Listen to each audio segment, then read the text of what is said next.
nơiថ្ងៃខ្ញុំបិណ្ឌធំខាងមុខនេះបើសិនជាបងប្អូនអត់ទាន់មានគម្រោងថាត្រូវទៅដើរលេងនៅទីតាំងណាទេបងប្អូនអាចជ្រើសរើសយករមណីយដ្ឋានគង្គាក្នុងការមកកំសាន្តបានបងប្អូន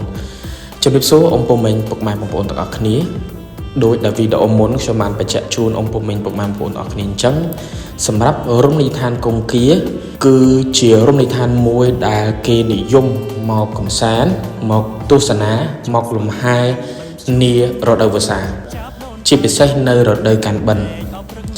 ហើយនឹងថ្ងៃភ្ជុំបិណ្ឌ3ថ្ងៃ4ថ្ងៃចុងក្រោយហ្នឹងគឺបងប្អូនមនុស្សមកច្រើនមែនទែនដោយដែលបងប្អូនមួយចំនួនដែលធ្លាប់បានមកកំសាន្តកាលពីឆ្នាំមុនបងប្អូនឃើញហើយមនុស្សគឺរៀងរាល់ឆ្នាំមកច្រើនមែនទែនអញ្ចឹងរមណីយដ្ឋានគង្គាវាមានចំណុចដែលពិសេសដែលអាចធ្វើឲ្យបងប្អូនអាចជ្រើសរើសយកការមកកំសាន្តបានហេតុផលគឺដោយសារតែមិននៅឆ្ងាយពីទីរួមខេត្តកំពង់ឆ្នាំងប្រមាណទេបងប្អូនហើយបើបងប្អូននៅតាមស្រុកដូចជានៅខាងស្រុកទឹកផុសនៅប៉ែកខាងផ្សារល្មាសប៉ែកខាងស្រែចាននេះខាងលើអីណាក៏បងប្អូនអាចមកបានហើយបងប្អូននៅប៉ែកខាងបរិបូរក៏បងប្អូនអាចមកបានបងប្អូនរស់នៅក្នុងស្រុកលីពីក៏បងប្អូនអាចមកបានហើយក៏មានបងប្អូនមួយចំនួនដូចខ្ញុំធ្លាប់សួរមានមកតាំងពីខាងសាលាលេខ5ខាងស្រុកកំពង់តឡែក៏មានមកដែរហើយមួយវិញទៀតតកតងនឹងផ្លូវបងប្អូនតកតងនឹងផ្លូវណាតកតងនឹងផ្លូវឥឡូវគឺគេរៀបចំស្អាតបាតមិនមែនដូចរាល់ឆ្នាំទេបងប្អូនផ្លូវឆ្នាំនេះគឺគេរៀបចំលើកផ្លូវថ្មីបង្កើតផ្លូវថ្មីពីមុនធ្លាប់តែមានវាលស្រែឥឡូវគេធ្វើជាផ្លូវឲ្យបងប្អូនអាចចេញចូលបានអញ្ចឹងណាអញ្ចឹងវាជាជំរើសមួយសម្រាប់បងប្អូនដែរហើយអ្វីដែលសំខាន់នៅក្នុងវីដេអូនេះបងប្អូនឃើញមានរបស់ញ៉ាំជាច្រើនបងប្អូនរបស់ញ៉ាំជាច្រើនបងប្អូនត្រៀមតលុយមកបងប្អូនដាក់តលុយមកឲ្យតែច្រើនមកបងប្អូនអាចទិញរបស់ញ៉ាំបានសឹងតែគ្រប់មុខឲ្យបងប្អូនបើនិយាយពីរឿងបាយម្ហូបកំងក៏មានបាទគ្រឿងហូបកំដរមាត់គ្រឿងក្លែមគឺមានសពគ្រប់បែបយ៉ាងហើយបងប្អូនមិនភ័យខ្លាចរកមកហូបសម្រាប់ហូបបាយអត់បានទេបងប្អូនចង់កំងមាន់បងប្អូនចង់កំងពោះគោបាទពោះគោទឹកប្រហុកឬក៏ឆាឬក៏អីចឹងទៅបាទមាន់មានមាន់ដុតមានមាន់ស្ងោរមានមាន់ឆាកុលក្រៃឆាក្តៅបាទមានកែបបាទមានគ្រឿងសមុទ្រអាំងអីផ្សេងបាទមានកែបបោកមានកែបបំពងគឺមានច្រើនមុខនិយាយទៅខ្ញុំរៀបរាប់ក្នុងវីដេអូនេះអត់អស់ហើយនៅមានបុកលហុងមានប្រហិតមាននិយាយទៅច្រើនមុខបងប្អូនហើយមានភេសជ្ជៈផ្សេងហូរហាចឹងទៅហើយដូចដែលនៅក្នុងវីដេអូមុនជាបានបញ្ជាក់ថារមណីយដ្ឋានគង្គានៅឆ្នាំ2025នេះបានផ្លាស់ប្ដូររូបរាងសឹងតែទាំងស្រុងហើយមានចំណុចពិសេសនោះគឺត្រង់ថាកញ្ចក់នីមួយគឺយើងធ្វើលយចូលទៅក្នុងទឹក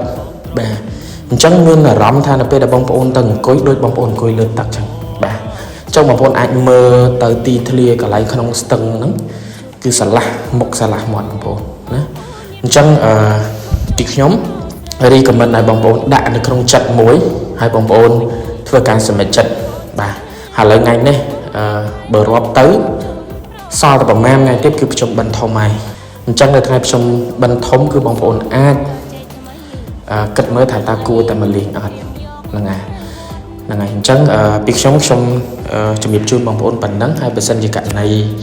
បងប្អូនមានចម្ងល់ទៅលើផ្លូវបងប្អូនមិនធ្លាប់មកទេបាទបងប្អូនអាច comment នៅខាងក្រោមវីដេអូរបស់ខ្ញុំ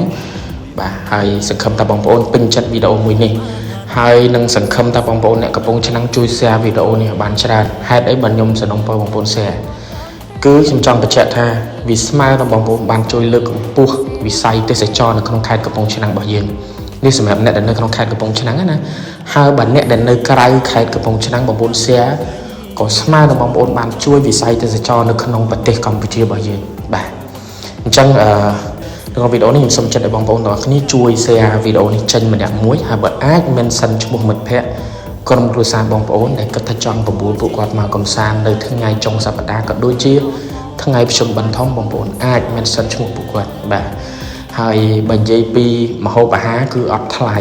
ដូចនៅរមណីយដ្ឋានមួយចំនួនទេអានេះខ្ញុំបញ្ជាក់ជូនបងប្អូនណារបស់របរហូបចុកអីគឺមិនថ្លៃទេណាចឹងបងប្អូនអាចមកបាននាំក្រុមគ្រួសារមិត្តភ័ក្តិបងប្អូនអ្នកដែលជិតស្និទ្ធបំផុតដែលបងប្អូនគិតថាចង់នាំគាត់មកអាចមកលេងបានហើយមានមនុស្សច្រើនបងប្អូនបាទមនុស្សច្រើនហើយអ្វីដែលខ្ញុំចង់ផ្ដាំផ្ញើនៅក្នុងវីដេអូនេះគឺបងប្អូនសូមប្រយ័ត្នប្រយែងលើការបើកបរ ចឹងសូមឲ្យបងប្អូនទាំងអស់គ្នាប្រយ័ត្នអញ្ចឹងណាកុំឲ្យបើកបរលឿនធ្វើឲ្យមានបញ្ហា